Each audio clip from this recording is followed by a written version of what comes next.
d'accord xam naa yow jarul ngay wàcc bëgg naa ñu échanger tuuti rek li nga wax ni lu intéressant la léegi damaa bëggoon nga wax ma kan moo aaye Iran bombe nucléaire.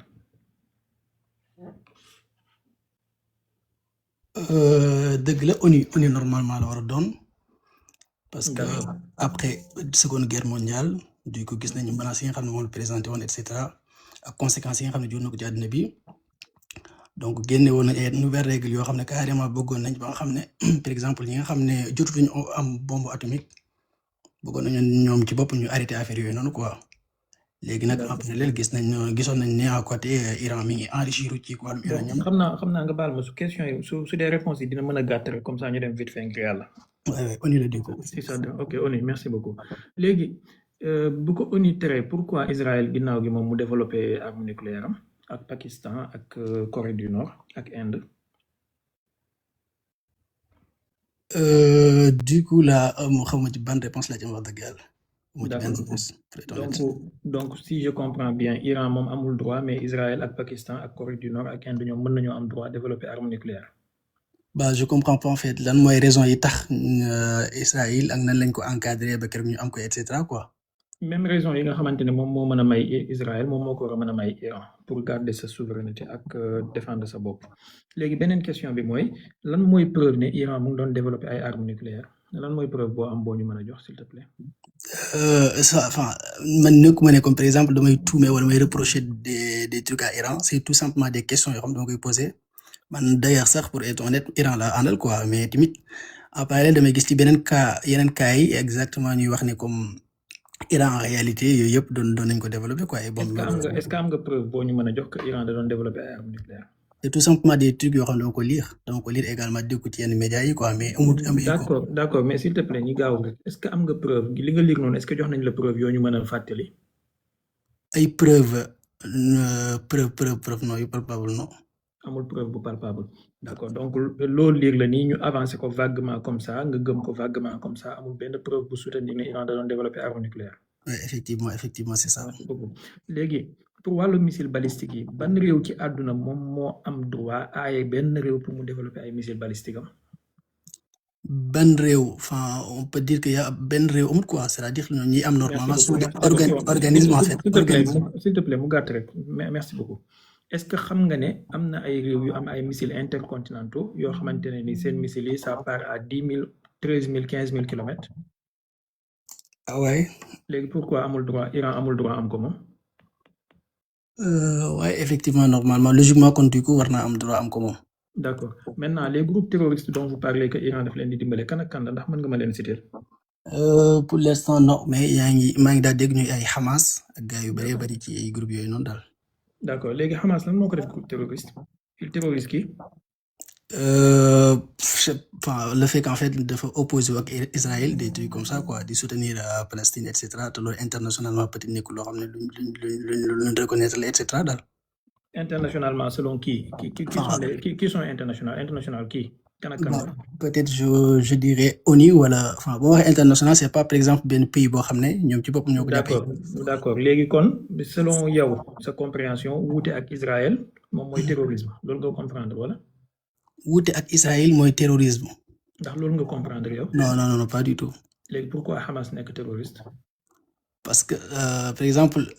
mën naa ne ONU wala par exemple les États-Unis en fait. lan la def États-Unis lan la def waa ONU ba nekk terroriste. d'après image bi ñu gis ci moom par exemple. pas image lan la leen def ba tax. def leen dara du tout. merci beaucoup jaajëf bonne soirée.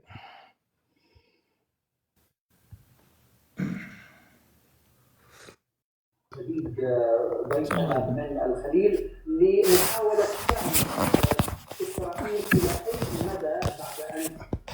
دخلت هي. salaamaaleykum. Aliou Sow ñu ngi ziar Cheikh Baye naka coono yi. yàlla na ko ziar na kay tey. macha allah ñu ngi sant yàlla bu baax ñu ngi rafetlu taxawaay bu baax a baax ci information yi nga xam ne ñu leen koy def maanaam ci ñaari côté yëpp nag ci côté diine bi jaanib diini ak géopolitique bi ñu ngi lay sant bu baax quoi ñun dañuy topp macha allah. En fait dafa am benn question boo xamante ne te dama ko gis muy circuler Iran dafa demander kii Nations Unies pour ñu cesser le feu léegi nag man lii sama problème mooy actuellement nii dafa mel ni guerre bi Iran moom la arrangé nii donte ñu nag am na ñoo xamante ni si mën nañoo jàppale si man li ma jàpp actuellement nii Iran la arrangé donte nag moom mi ngi subir ay bombardement yu solide ci côté kii Amérique ak kii Israël lan mooy donte ñi sax ñoom ñu ngi wax daal question bi vite fait comme guddi na ba pare maanaam presque 1h30 Sénégal voilà lan moo tax Iran moom mu demandé Nations Unies pour ñu arrêter xeex bi. merci beaucoup képp ku la wax ne Iran dafa demandé Nations Unies pour ñu arrêter xeex bi waxul lu am li mu wax du dëgg Iran mësul demandé Nations Unies pour ñu arrêter xeex bi ki nga xamante ne moom mooy wax ne Iran dafa bëgg a négocier mooy Donald Trump Iran mësul bëgg a négocier Al Jazeera bind nañ benn article bu ñu wax ne ci Reuters lañ ko jëlee que ne Iran seen waa ji di Ali Larijani moom moo wax ne ils sont prêts à négocier article boobu biñ ko bindee man maa gisal sama bopp Ali Larijani ci compte Twitter am baa ma ci sa micro dafa am écho s'il te plaît Ali Larijani ci compte Twitter am moom moo bind démentir information boobu maanaam mu ngi mel ni tey nga ñëw attribuer ma benn information ne Cheikh Baye moo ko wax ma bind ci sama compte Twitter retweeter sa wax jooju démentir ko donc Iran nekkul ci logique négociation ci logique gu guerre la nekk boo jugee ci logique gu guerre bi dafay dem ci logique gu fayu seen guide suprême bi ñu rey Trump moom moo dugg ci pétrin bu mu xamul maanaam moom moo dugal boppam ci ban gu mu mënta génn mu commencé di wax naan iraniens yi dañoo bëgg a négocier ñun américains yi am nañ arme yu dul jeex mën nañoo xeex forever sëñ bi kenn laaju la fii ak kañ nga mën a xeex ak sa condition physique kañ la fan la toll yow da ngaa tàmbali dara continuer rek voilà yaa ko sombi naan ko ba mu jeex mais on t'a pas demandé de nous raconter ta vie ou de nous raconter ta situation sincèrement parler Trump dafa fogoon ne su duggee ci guerre bi ñaari fan ñett lay def première planification mi 4 jours la ko généraux mi joxoon mu jàpp ne ci premier jour bi su rayee Khamenei deuxième jour bi mu bombardé site nucléaire yeeg site militaire yi troisième jour bi iranien yi danañ soulever wu quatrième jour bi mu déclaré ne gagné na affaire bi jeex te dafa fogoon ne itam Iran amul capacité de riposte multiple bi muy def nii maanaam fogoon na ni Iran suy riposter dafay riposter directement ci Israël di riposter ci Israël ba bu paree doog a jublu ci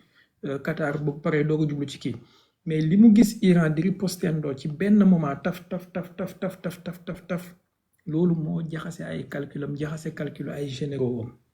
bëgg na cee génn xamul nu mu ciy génnee te il est dans le risque d'être en pénurie de munitions képp kuy expert xam na à peu près je dis bien à peu près nombre de munitions yi nga xamante ne wala nombre de temps bi nga xamante ne munitions Amérique ak Israël mën nañ ko durer moo xam muy offensif wala défensif bu fekkee seen munitions défensifs yi la mooy seen missile intercepteurs yi ils peuvent tenir baal ma ci micro bi mbokk mi ils peuvent tenir d'ici maanaam maximum 5 jours à partir de vendredi dañuy commencer di nekk ci pénurie de munitions bu critique am na benn vidéo boo xam ne bëgg naa ngeen déglu ko su ngeen ko mënee am su ngeen ko mënta am mën naa ko war ma tegal leen ko Marco Rubio mooy secrétaire d'État Amérique moom moo waxal boppam que ne iraniens yi ils fabriquaient 100 missiles par mois pendant ce temps ñoom américains yi ak israéliens yi capacité de fabrication de missiles intercepteurs bi ñu am mooy 7 à 12 missiles par mois xaar leen ma wër kii bi ma tegal leen ko ñun ñëpp ñu déggandoo ko naam ko kon newaat en attendant may wër information boobu parce que dañoo bëgg lépp lu ñuy wax rek ñu teg ci baaraam maa ngi fay nuyoo ñi mujj a dugg si damay bañ di concentrer ci commentaire yi au risque de me déconcentrer allez-y mbokk mi. salaamaaleykum. waaleykum salaam. ñax bi ñu ngi leen di ziar bu baax. yàlla nangu ziar mu ngi nii baal ma tuuti baal ma ci micro bi xaar leen ma tegal leen lii Marco Rubio wax. yaa rabbi bi zaati wa bi sifaati.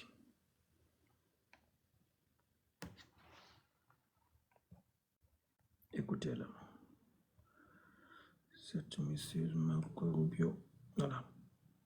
They can build 100 of these. They are producing, by some estimates, over 100 of these missiles a month.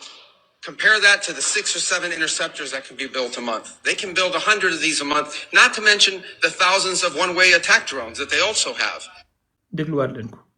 They are producing, by some estimates, over 100 of these missiles a month. Compare that to the 6 or 7 interceptors that can be built a month. They can build 100 of these a month, not to mention the thousands of one-way attack drones that they also have. xam ngeen man maa ngi doon baax sax naan 6 à 12 alors que moom 6 à 7 missiles la wax alors que nee na Iraniens yi mën nañoo produire plus de 100 missiles par mois pendant ce temps ñoom Amérique ak Israël 6 à 7 missiles lañ mën a missiles intercepteurs la ñuy mën a def par mois. léegi nag def leen le calcul tu n'as pas besoin d'avoir un doctorat en mathématiques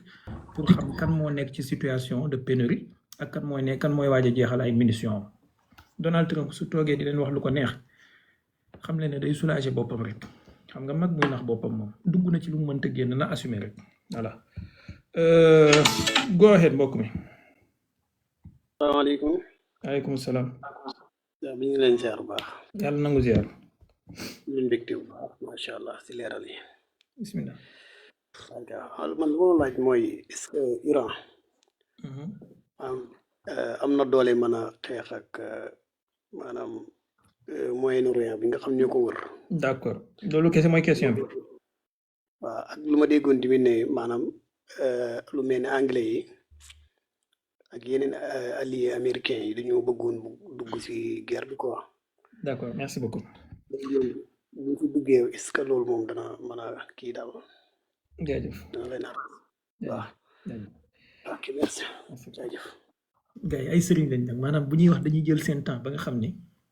lay xoolal Iran pendant 23 ans mu ngi préparer boppam pour combat avec les États-Unis pendant 23 ans maanaam mën nga wax ne 90% wala 80% ci li Iran préparé c'était destiné à faire face aux États-Unis pas aux Israéliens. sëñ Modou Mbacke maa ngi lay ziar ba na nga def donc maa ngi fi xaw a kii rek donc 90% ci li ñu doon préparé c'était pour jàkkaarloo ak États-Unis léegi ndax dina mën a jàkkaarloo ak pays du Moyen-Orient ñoom ñooy gën a yomb te ñoom ñoo gën a nekk ci problème xoolal ci wàllu militaire dafa am lu ñuy tuddee profondeur stratégique réewu Moyen-Orient boobu kenn ci ñoom amul profondeur stratégique. xëy na lu dul Arabie Saoudite peut-être mais nii ci wàllu territoire nii ci wàllu population nii ci wàllu ay armes amu ci kenn ku am masse critique bu muy mën a jàkkaarloowee ak Iran boo jëlee réew yi nga xamante ne ñoo ci gën a am doole économiquement lu mel ni ay Qatar lu mel ni Émirats ak yooyu maanaam seen population yi nga xamante ne ñoom ñoo am seen passeport dëkk bi weesuwuñu ay 2-3 millions tandis que par exemple lu mel ni Émirats y a 8 millions d'individus parmi ces 8 millions 2 millions xëy na ñoom ñoo ci ay Émirats yi léegi problème yi nar a am foofu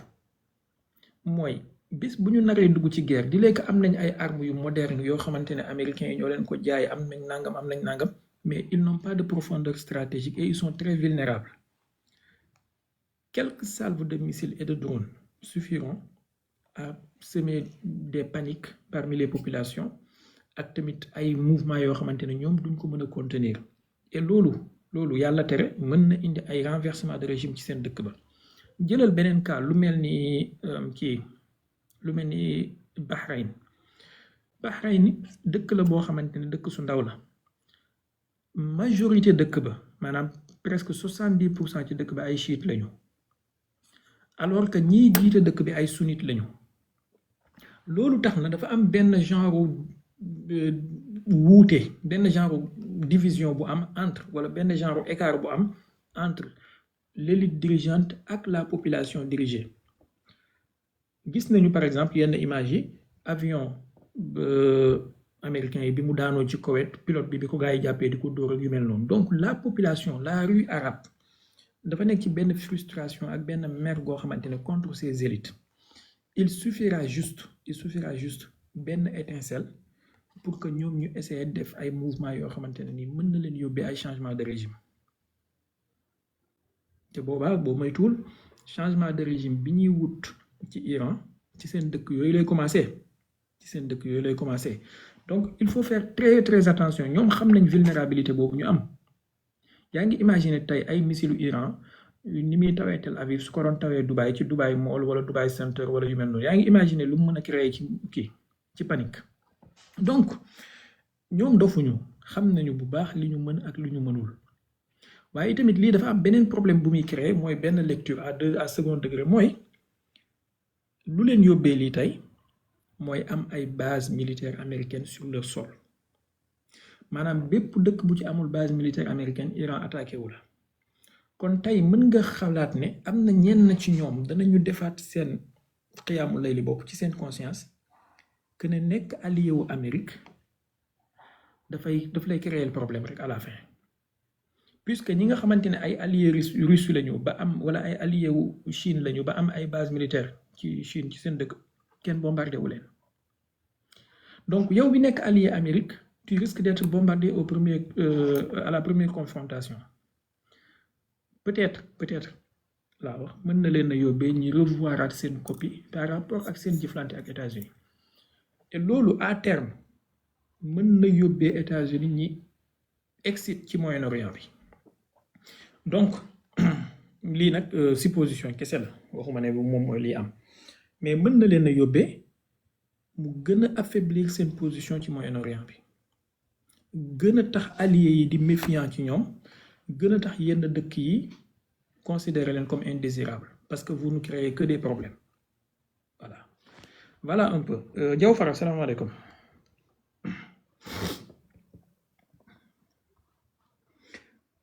yéen ñi nekk ci Facebook bi xam naa su ngeen waaleykum salaam wa rahmatullah Cheikh bi maa ngi lay nuyu tout le temps ñu ngi fiy def live Facebook bi moom daanaka maa ngi leen di ziar quand même de toute façon Diaw Fara vas-y bismillah Diaw dafa tëb jël leen keneen s'il vous plaît modérateur bi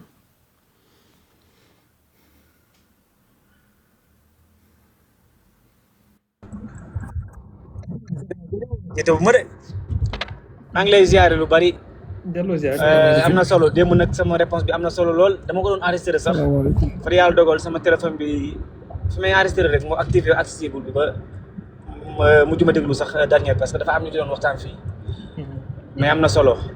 li may laajte tey nag mooy te ñu bari ma gis version bu nekk mooy dégg ñu di ko wax mooy est-ce que imam mii nga xam ne rey nañ ko ak ku mel ni imam Khomeini mi fi wuuti woon ñoom dañoo gëmul ne yonent bi yàlla moo ko yónni wala gëm nañ loolu wala dañoo saxal ne Aliyu la yàlla yónni wala déet est-ce que ñoom bu ñuy noddu jamono yii dañuy wax ashhadu anna Aliyu Allah wala ashhadu anna Muhammad rasulullah la ñuy wax waxuma nag lan la ci téere yu njëkk yi maanaam ñoom jamono jii ñoom lan la ñuy dund ci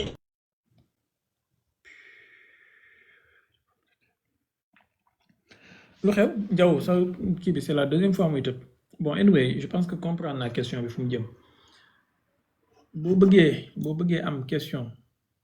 kam dañ ko wàccee wala bon sincèrement gisuma parce que dama sëggoon mais je crois que dafa tëb mais comprendre naa question bi boo bëggee xam daal lan la duggal léegi ci internet nga bës Iran nodd wala nga bës Khamenei julli la prière nga xool naka lay jullee nga xool ni muy jàngee alxuraan ndax ni muy jàngee ak yow ni ngay jàngee wuute na ni ñuy noddee ak yow ni ngay noddee wuute na wala boog bu guerre bi demee ba jeex bu la yàlla mayee nga dagg bee nga dem Iran gisal sa bopp parce que léegi lu la nit wax mën nañ jàpp ne ay nangam la mais xaaral ma tegal la tuuti rek benn jàng alxuraan boo xamante Khamenei ci boppam moo ko jàng nga dégg attends je te mets ça nga xam un peu ndax alxuraan bi muy jàng ak suñu bos bi benn la wala déet bu fekkee wuute na ñu xam ne xëy na moom moo am problème ñu ñoo nekk ci dëgg déglu bismillahi arrahmani arrahim والشمس وضحاها والقمر إذا تلاها والنهار إذا جلاها والليل إذا يغشاها والسماء وما بناها والأرض وما طحاها ونفس وما سواها فألهمها فجورها وتقواها قد أفلح من زكاها وقد خاب من دساها كذبت ثمود بطغواها إذ انبعث أشقاها فقال لهم رسول الله ناقة الله وسقياها فكذبوه فعقروها فدمدم عليهم ربهم بذنبهم فسواها ولا يخاف عقباها الله أكبر. dégg nga alxuraan bi mu jàng yaakaar naa mooy bi ñuy jàng Sénégal ñaareel bi mu paree waxul aliyu akbar allahu akbar la wax su doon dafa gëm ne aliyu mooy yàlla aliyu akbar la war a wax waaye allahu akbar jusqu'à présent et jusqu'à la preuve du contraire benn allahu lañ xam peut-être mooy ki ñuy wax Sénégal fii tamit donc s'il vous plaît arrêtons et nañu bàyyi di déglu ñooñu di wax ay ñii dañoo gëm nangam wallahi dañ leen di susal ku bëgg a xam li chia yi nekk chia yi am nañ fii seeni centre demal nga xool li ñuy def chia yaa ngi Liban daggal bi nga dem xool li ñuy def chia yaa ngi Iran ñi ngi Irak daggal bi nga dem xool li ñuy def merci. Mbacke vas-y. c'est vrai maa ngi lay siyaar nga maa ngi lay nuyu lu bëri di la jaajëfal di la yàgg a topp di kontaan ci yow ci ni ngay défendre tarixa yeeg mag ñeeg information internationale ñu la ci sant bu baax a baax tey li ma bëggoon a laaj mooy iranien est-ce que seen système de défense yi ba léegi mi ngi dox wala dañ ko yàq wala mi ngi dox ndax ni doon doxe ci début bi ñu guerre bi di door a tàmbali wala instant bi nii doxatu d'accord comprendre merci waaw ak tamit beneen question rek mu jeex benn question waaw kon maa ngi jégalu jërëjëf waaw beneen question bi mooy est-ce que ñoom jotul ci ñoom instant bi fatwa bi nga xam ne yàlla suñu borom yàlla na ko yàlla doole yërmande ci tere leen pour ñu am bombe nucléaire est-ce que jotul instant bi ñoom ñu fexe ko ñu wut ko ndaxte gannaaw yàlla suñu borom moo wax ci alxuraan ni waajal leen seen bopp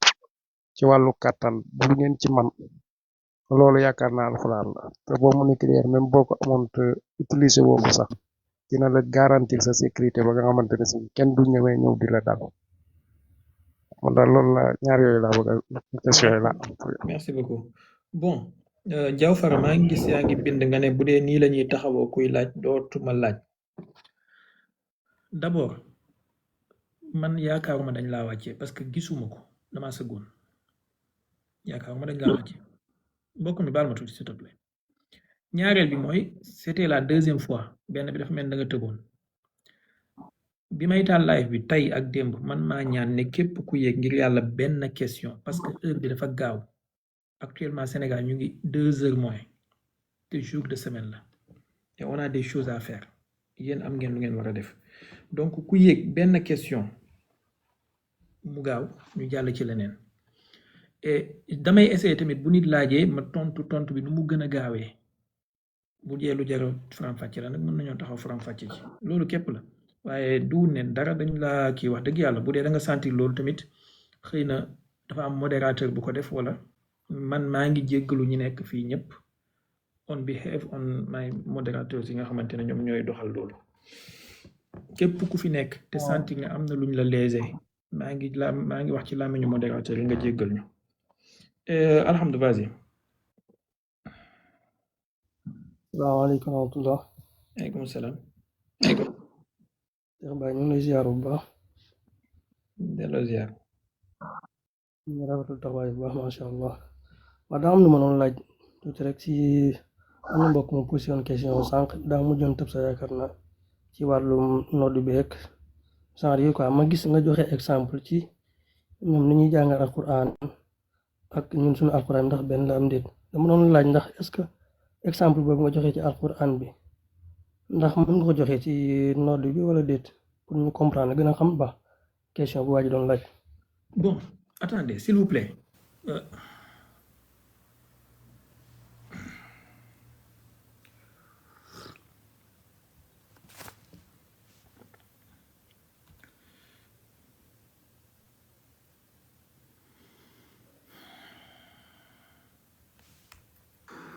نعيمي ذكر المصطفى النور من خص بأسرار أسماء المهيمن من خصا محمد عبد الله ناصر دينه وأنصاره ما لا يعد ولا يحصى فملك طوى أيامه متقللا وللنفع والإرشاد قد أدمن الحرصا فيا ليت شعري هل أفوز بزورة لدار حبيب الله هل أعلن النصا ديار لمن قد بات عرشا لعرشه ووافى بخمس لن ترى سرمدا نقصا أعفر خدي بالربوع ربوعه وأسقي بماء الشاي تربة خصا وأخبره ما قد لقيت من الأثى وإن كان لم يحتج إلى ذكره نصا وأخبره ما قد لقيت من الأسى وإن كان لم يحتج إلى ذكره نصا فبحر محيط بالعباد وأمرها فلم يك في تفصيله يطلب الخرسا عليه صلاة الله ثم سلامه مع الآل والأصحاب من عما خصا عليه صلاة الله ثم سلامه صلاة بها من بحره ندرك المصا. Bon, j'espère qu'on s'est calmé un peu maintenant. C'est bon? On continue. Je vais répondre à la question sur la géopolitique. mbokk mi laaj ndax Iran seen système de défense anti-aérienne yi sëñ Cheikh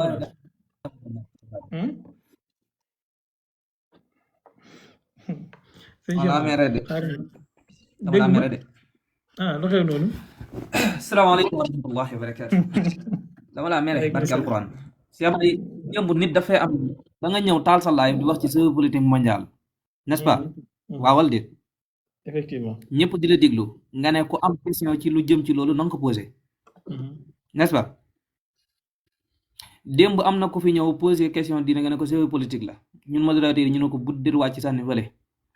C'est parce que ne loolu mooy idée wu live bi. Nit ku su tegee ay nar moom dañ ko war a respecter ku bëgg a ñëw bëgg a def hors-sujet dañ lay buddi sànni ca xaj jaw fara man maa ko wàcc pour mu leer dama la doon bañ a empêcher ci li nga doon wax moo tax wàcc moo tax bindu ma ko mais man maa ko wàcc c'est parce que ne hors-sujet la ñun dañoo am question yu gën a intéressant ci lu jëm ci wàllu géopolitique mondiale bi paaka ay ku bëgg a gëstu mbirum Sidi lañ fasak nañu noddeek nañu julleek yooyu yëpp c'est ma fu demal nga gëstul ko sa bopp bind nañu ay téere comme nee ngeen ay borom xam-xam ngeen dem leen ngeen liir dem leen ngeen jàng bi ci des mooy Seba dama gis sànq Firman maa ngi lay nuyu di la ziara Seba dama gis sànq mu mel ni Amérique pour le moment nii dañuy dajale ci diggante Europe bi ak kii bi dajale 50 milliards ndax lu 2 jours yi day mel ni perte guñ nañ 2 milliards de dollars ci ñetti fan yi ci bi guerre bi tàmbalee xibaar jotoon naa ko ci suba mais pour le moment damaa gis ne day mel ni ñoo ngi dajale benn xaalis 50 milliards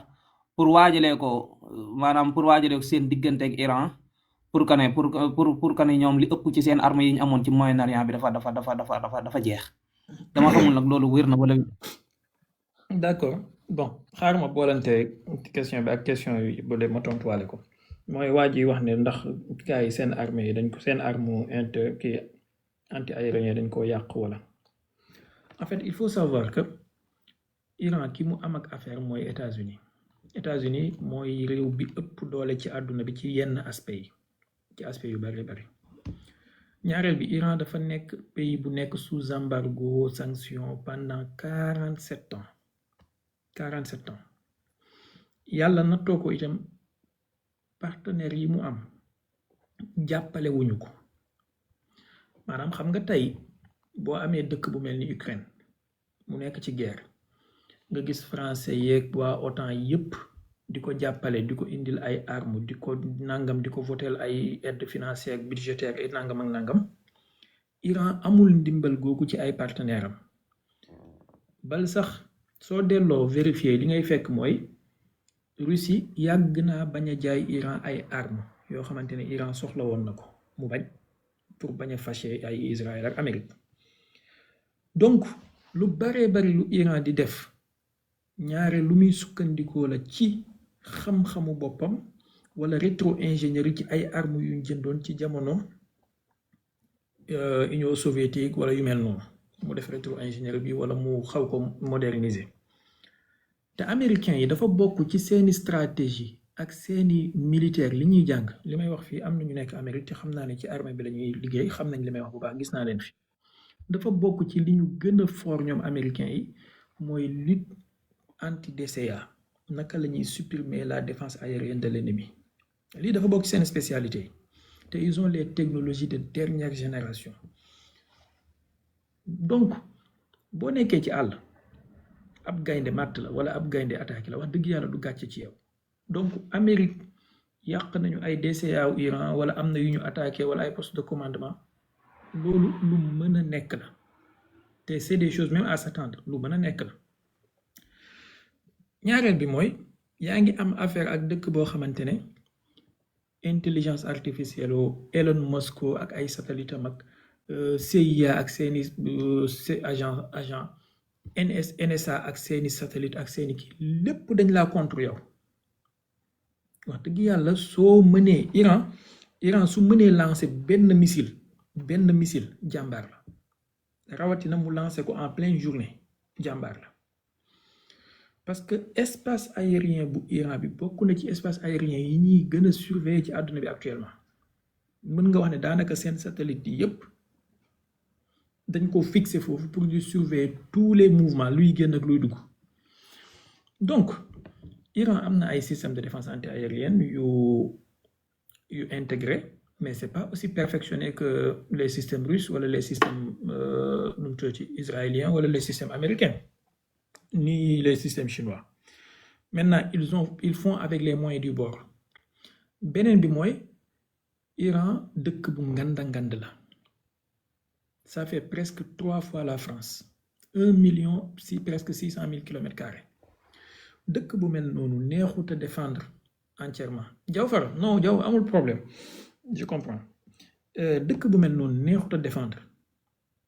en plus dëkk la boo xamante ne géographiquement dafa am ay montagnes am ay relief am ay kii amul benn défense d'ailleurs bu parfait à 100%. ni défense Moscou nga xam ne zone Moscou bi mooy zone bi ñu gën a protégé ci àdduna bi mais malgré loolu gis ngeen ay drone ukrainien léeg-léeg ñu pénétrer défense Moscou à part défense Moscou défense Israël mooy défense bi gën a perfectionné ci àdduna bi et échelonné gis ngeen chaque jour missile yu Iran yaa ngi dal drone yu Hezbollah yaa ngi dal donc amul défense parfait ça n'existe pas l'arme magique ça n'existe pas il y a toujours des failles bu dee loolu am na nag kon du nekk gàcce ñu ne Iran am na ay défense antiaérienne yu ñu éliminer wala ay système de radar yu ñu yàq wala nangam c'est tout à fait normal et il faut s'attendre à ça maintenant ils se battent courageusement et de manière très brave wax dëgg yàlla et ils sont à féliciter pour cela et c'est des exemples à prendre pour wane ne suñu doom yi dañ leen a war a jàngal ñu bañ a wékku ci entité sioniste yi wala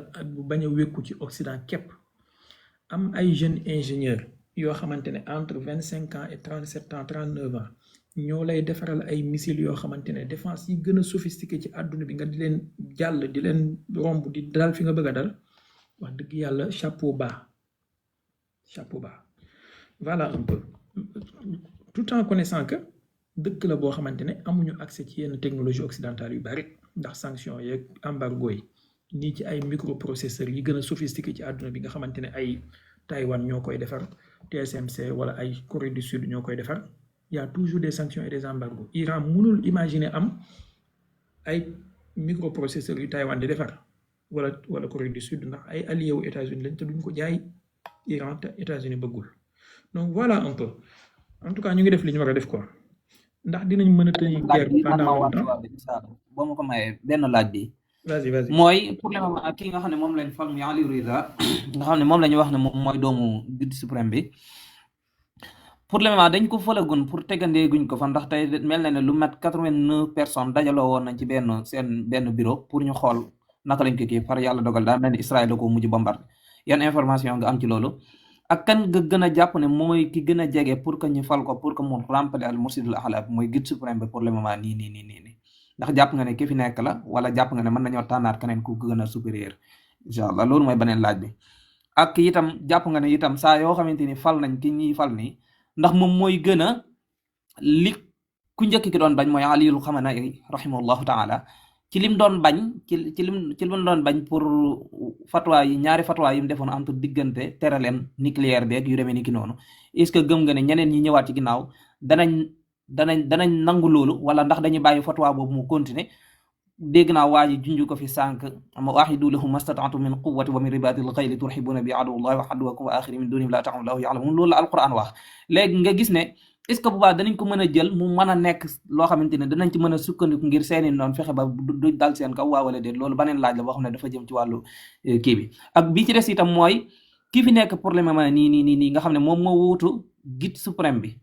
maanaam yan compétence nga ko xamal ci jàpp ne war naa mën a diriger comme nekk benn ayatullah supérieur ñi nga xamante ni ñoom la ko fekk ak yenn xam ya nekk ca gox boobu yu demee ni ki noonu ok xam naa am naa yeneen laaj yu jëm ci jaani boobu mais continuer xam naa lii mooy sama deuxième laaj ndax comme yëf yi daa xaw a xat maa ngi jégalu ñëpp asalaamaaleykum wa rahmatullah di la jégalu yow itam bon xam naa peut-être dinaa xaw a bett ñu bëri wala dinaa décevoir ñu bëri par rapport ak seen considération ci affaire Mujtaba Khamenei bi ñuy wax personnellement gëw ma ne Mujtaba Khamenei la ñu tànn mu nekk guide suprême gëw ma ne information bi wér na mën naa am ngeen am dëgg ci sama kaw nag mais jusqu'à présent gëw ma ne wér na dinaa leen wax dalil li tax gëw ma ne wér na bi ci njëkk mooy constitution wu Iran déglu leen bu baax li may wax constitution wu Iran amul màdd maanaam amul article bu ñuy tuddee guide suprême par intérim ça n'existe pas la constitution ne prévoit pas cela constitution bi li mu prévoir mooy su guide suprême bi génnee àdduna wala mu nekk en incapacité de diriger dafa am benn collège boo xamante ne ñetti nit ñoo koy composé kenn ki mooy président de la république bi wala vice-président bu fekkee président bi dafa nekk en incapacité moom itamit keneen ki mooy raisu sulta al qadaiya mooy le chef du pouvoir judiciaire keneen ki mooy benn faqih buy jugee ci majlis qiyaadatul dustur wala majlis qiyaadatul xubaraal qiyaada majlis xubaraal qiyaada ñetti nit ñi majlis boobu day tànn kenn mu représenté ko chef du pouvoir judiciaire bi nekk fi président bi wala vice président bi nekk fi ñoom ñett ñoom ñooy def une gestion collégiale des affaires du pays jusqu'à ce que ñuy fal ku bees lii benn la ñaareel bi mooy lu tax gëw ma ne Mujtaba Khamenei lañ tànn mooy ginnaaw bi ngeen xamee ne affaire tànn par intérim amul nañ évacuer loolu lu tax gëw ma ne Mujtaba Khamenei lañ tànn mooy pour nit ki nekk guide suprême dafa am ay prérequis ci CV wam yu mu soxla benn bi mooy faaw mu nekk mujtahid boo xamante ne ni dafay dajale mbooleem charte mujtahid yi ñu nangul ko ci xawza yi aski pare mën naa am ma juum mais aski pare Mujtaba Khamenei nekkagul mujtahid bu ñu nangul ci mbooleem xawzaat yi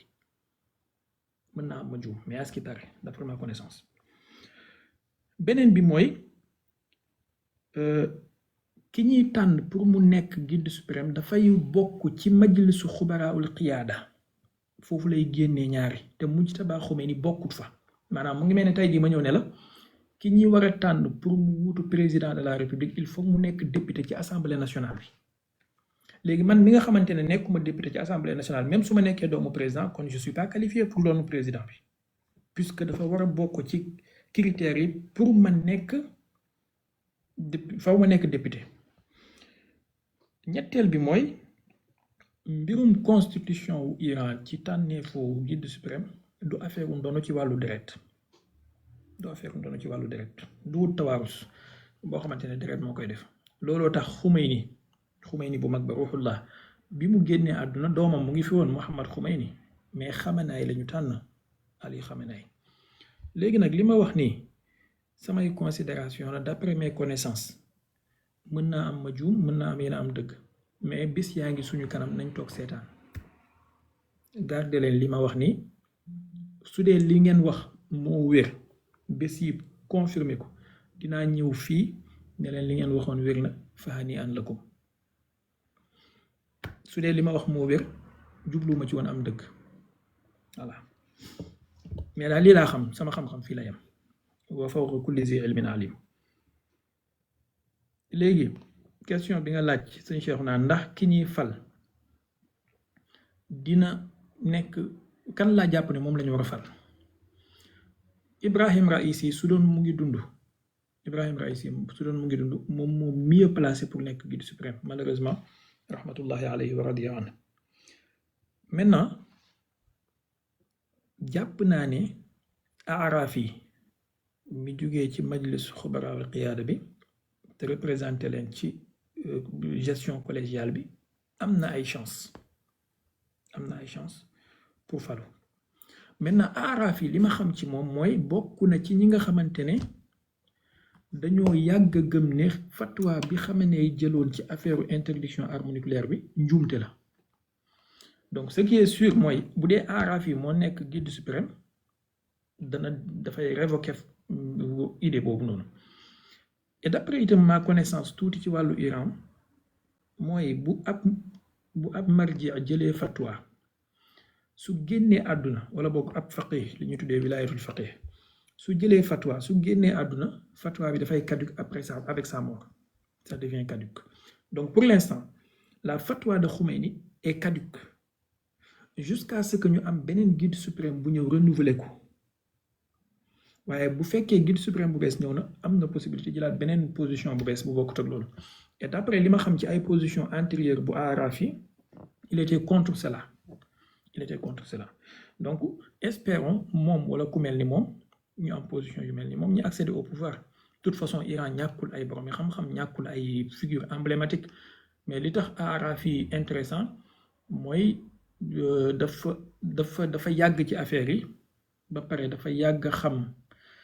mbirum état dafa yàgg xam mbirum pouvoir judiciaire dafa yàgg xam mbirum diplomatie et dafa yàgg am ay positions yu courageuses contre l'Occident ak contre les négociations et autres donc vraiment c'est quelqu'un de très intéressant à surveiller te nañ ko ñaanal yàlla buñ ko rey beneen bi mooy ndax Israël bombardé na tey majlisu xubaraul qiyaada bi ñuy wax ni d'après li ma xam Israël fi mu bombardé ci Qum la nekk ci Qum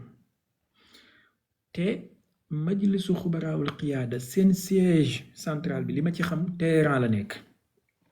mu ngi mel ni tey jii ma ñëw ne la siège yu gouvernement wu Sénégal Dakar la nekk ñu ne la léegi am na lu xew ci benn siège bu nekk Matam wala Kaolack bon xëy na représentation am la wala annexe la mais du siège central bi ñaareel bi jàpp ma ne iranien yi naïf nañ naïveté bu toll ni ci guddi yi ñu toll ñuy dajaloo ci benn place surtout place boo xamante ne duut ay bunker wala duut ay lieux sécurisés d'après information yi ma jot daal kenn deewu ca bâtiment bi la ñu bombardé et le bâtiment était vide y a pas de mort à déplorer ci bâtiment boobu et alhamdulillah pour cela maintenant yéen est-ce que vous vous demandez man parfois j'essaie d'aller au-delà des faits et analyser le pourquoi. Depuis l'affaire Bobo Am, je me suis demandé, mais pourquoi Israël agit comme ça? Bien vrai que bêtement. Mais, l'autre Israël dit bombarder siège ou la place bo xamantene nangam dañ fay siège. Moi, dañoo bëgg juridiquement comme déjà commencé nañu tuddé gouvernement iranien bi nizam irhabi maanaam un régime terroriste par exemple xaw ma ndax yéen a ngi koy seetlu mais da ngay gis appellation boobu di ñëw lu bëree bëri très récurrent ci titres yi ak ci journaux yeeg yooyu léegi dañoo bëgg rendre Iran mu mel ni benn Hezbollah nga xam ne Hezbollah sañatul tànn un secrétaire général muy vaquer à ses occupations à l'air libre comme ça. Soit il vit dans des bunkers, soit il se cache pour le restant de sa vie. Léegi suñu bëggee def Iran nu mel noonu, il n'y a pas mieux que de bombarder tous les lieux du pouvoir et tous les lieux de prise de décision. Bu ko defee, ils seront obligés de se terrer, de vivre dans des bunkers, comme des fugitifs. Loolu la ñu bëgg a def. Maintenant, waxoon naa leen ne li yaakaar naa première intervention bi ma defoon ci affaire guerre bi la. Les Américains et les Israéliens se sont partagés la tâche. Israéliens, ils sont en charge de bombarder les lieux de prise de décision et l'assassinat ciblé des leaders. Américains, ils sont en charge de bombarder tout ce qui est militaire.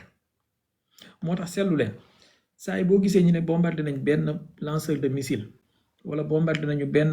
avion wala bombardé nañ nangam généralement du tout le temps mais généralement armée américaine la. saa yi boo gisee ñu ne rey nañu diw wala bombardé nañu place diw généralement du tout le temps il y a des exceptions généralement armée israélienne donc ils se sont départagés la tâche defal lii man ma def lii après ñu mën a am objectif en commun bu ñuy dajee. Voilà un peu la réponse xaw tënk naa lu mën a gudd nag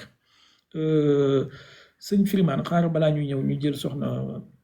criminalisation l'honneur aux femmes après ñëw ci incha allah. Merci beaucoup merci maa ngi lay nuyu di nuyu sa xuddaam yi la war a jinne sa côté bi foofu maa ngi lay siyaar bu baax. Cheikh Baye xam nga tu fais partie d'un des meilleurs analystes ci géostratégie géopolitique that I know man yu ma xam au moins je dis pas ci commencement guerre bi da nga wax que ne que amuñu benn que Iran amul benn help du kenn quoi du China du Russia du North Korea du nobody léegi boobu début bi la ah léegi tey bi nga gisee li xew lii nii tu penses que force bi moom rek moo ko moom wala da ngay keep sa statement bu nga xam ne moom nga commencé woon ci expert bi nga doon ak xam bi nga mën a analyser les choses parce que le début d'une histoire peut ne pas être sa fin tey est-ce que da ngay keep sa statement boobu wala déedéet. D'accord. Sachant li nga xam tey jii nii. D'accord merci beaucoup bon yéen waa Xelcom dadaa nee na yéen ay xuddaam ngeen ak ay rawaxaan moom léegi je continue à maintenir ma position que ne Iran soutien nécessaire bi mu soxla China ak Russia joxuñu ko China sax maanaam Chine sax moo tane Russie parce que au moins Chine mu ngi fournir Iran ay images satellitaires pour le ciblage des installations américaines et autres. Base militaire américaine yi Iran di ciblé ak yenn installation yu sensible yi c'est avec des satellites chinois les Beidou et autres. Maintenant la Russie, pourquoi la Russie ne fait pas grand-chose pour l'Iran? Malgré les experts qui sont à l'intérieur du pays. Bien sûr. Russian experts. Ouais, for sure. Seen am na ay experts nucléaires ay ingénieurs yu nekk ci centrale nucléaire bu Boucher di liggéey foofu et à ce qui paraît avant guerre bi di tàmbale la Russie dañu waxoon ne pare nañ pour rapatrier seen experts yooyu noonu c'est-à-dire pare nañ pour céder la place au bombardement américano-israélien. C'est très sournois rôle bi Russie di jouer par rapport ak Iran. Je vais vous expliquer. Cheikh Baye, tu fais partie des meilleurs de est-ce que doo bàyyi ba suba nga xoolaat tu penses que Iran all by himself mën na def li mu def nii ci 48 heures. xam nga position bi ma am nii du tey laa ko am et jusqu'à présent amagul lenn lu ko démentir mais bàyyil ma expliquer la pourquoi. ay bismillah. Et je te donne des parallèles après nga comprendre. aywa. La Russie lu tax du def plus que nécessaire pour Iran mooy dafa nekk ci benn embourbement ci Ukraine li nekk Iran kan ak kan la concerné Israël la ak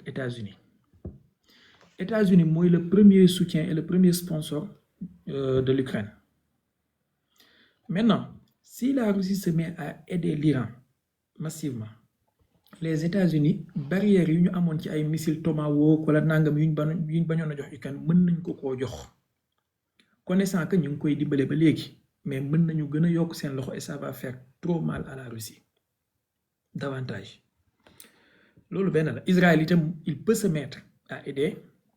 l'Ukraine boobaa ça va faire très mal beneen bi mooy la Russie dafa am ay intérêts économiques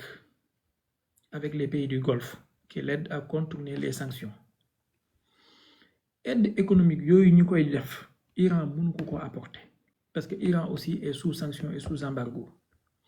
donc collaborer ak Dubaï wala collaborer ak Koweït wala collaborer ak Arabie Saoudite mooy gën a bénéfique pour l'instant pour la Russie économiquement parce que dina ko aider mu contourner les sanctions occidentales que muy collaborer ak Iran bi nga xamante ne yéen ñaar yéen a bokk maanaam ñaari gumba yuy dox kenn mënta guider sa morom je veux dire si vous comprenez un peu parabole bi troisième chose mooy boo xoolee parallèle bi Corée du Nord allié au Russie la Iran soi-disant allié au Russie la Corée du Nord actuellement mu ngi am ay missiles balistiques intercontinentaux yoo xamante ne seen dernier missile bi ñu testé en 2023 d'après les données des Américains dañ ne signal bi missile bi joxe signalu missile Topol M la Topol M missile Russie la boo xamante ne missile intercontinental la maanaam technologie boobu noonu ça sous-entend que Russie dañoo def transfert de technologie ci nord-coréen ci missile bu mel noonu pendant ce temps ñuy jox Corée du Nord missile Topol M qui est un missile très fort très perfectionné il refuse de donner aux Iraniens le missile Iskander qui est un missile tactique missile Iskander bi ñu ko bañee jox Iraniens yi c'est pourquoi les Iraniens se sont mis à fabriquer leur missile FET 110 benn ñaareel bi la Russie a toujours refusé de vendre des systèmes de défense antiaérienne perfectionnés à l'Iran depuis les années 2007 la Russie dañoo bañoon na jaay Iran S-300 li ma leen di wax ni c'est vérifiable sur internet biñ bañee jaay Iran S-300 Iran s'est mis à développer son propre système de défense Bavar 373 il a fallu en 2014 la Russie am problème ak occidentaux yi ci Crimée après l'annexion du Crimée ci la nangoo jaay Iran ay batterie S-300 et jamono jooju fekk na Iran soxlaatul S-300 S-400 la soxla Russie bañ ko jaay ne ko S-300 la mën a jox moment bi mu bañee jaay Iran S-400 mu ngi koy jaay Algérie mu ngi koy jaay Turquie mu ngi koy jaay Inde mu ngi koy jaay Émirats c'est la Russie de Poutine hein? C'est pas la Russie de quelqu'un d'autre c'est la Russie de Poutine donc et la Russie dem leen ngeen remonter histoire ngeen xool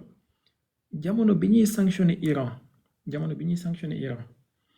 la Russie laissait faire ils n'ont jamais opposé leur veto ci Nations Unies jusqu'à ce que mu commencé di am ay bruit avec les Occidentaux à partir de 2014 mais avant 2014 toutes les sanctions qui ont été imposées à l'Iran la Russie n'a jamais opposé son veto pour que sanctions yi bañ a jàll allez vérifier Chine n'a jamais opposé son veto pour que sanctions yi bañ a jàll ils ont toujours laissé les Occidentaux faire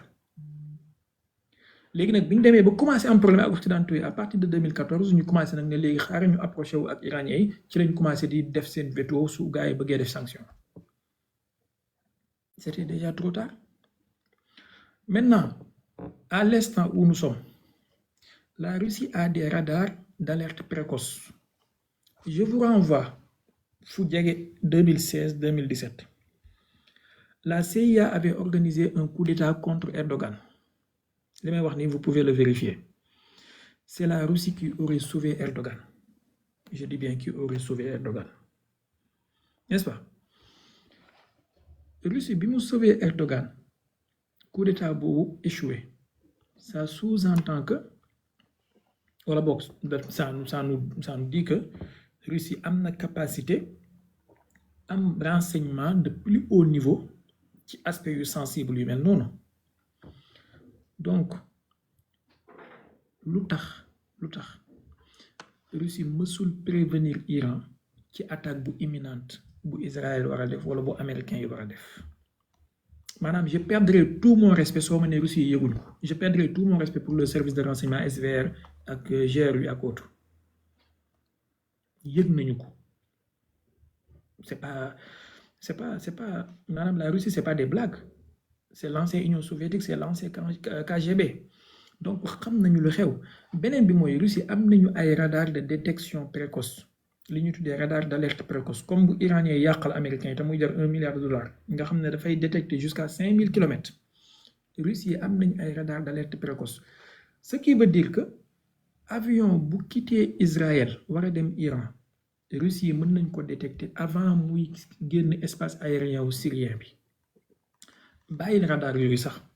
ci biir espace ci biir Syrie Russie am nañu fa ay base militaire ci Khimimim ak ci beneen bi nu mu tudd sax Tartus ak Khimimim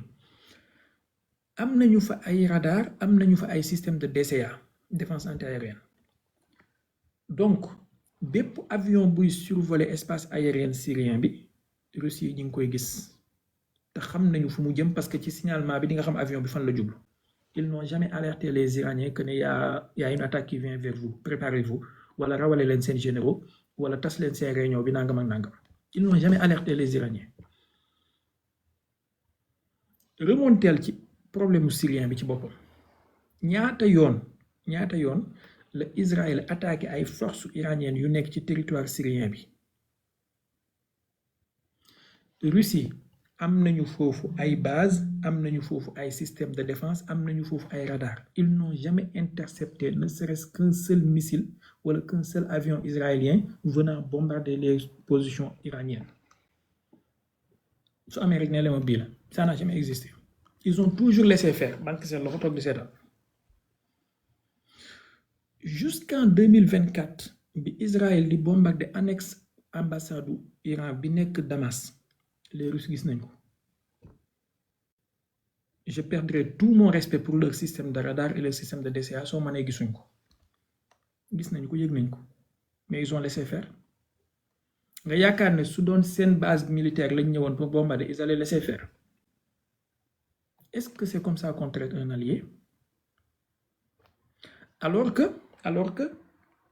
en Syrie ils sont supposés être du même côté parce que ñoom ñëpp Assad lañ doon jàppale Bachar al-Assad lañ doon jàppale la Russie et l'Iran et le Hezbollah ils soutenaient tous Bachar al-Assad contre la coalition occidentale qui soutenait les rebelles et les séparatistes. Abonnez leen tey aimer di partager di participer di envoyer ay cœur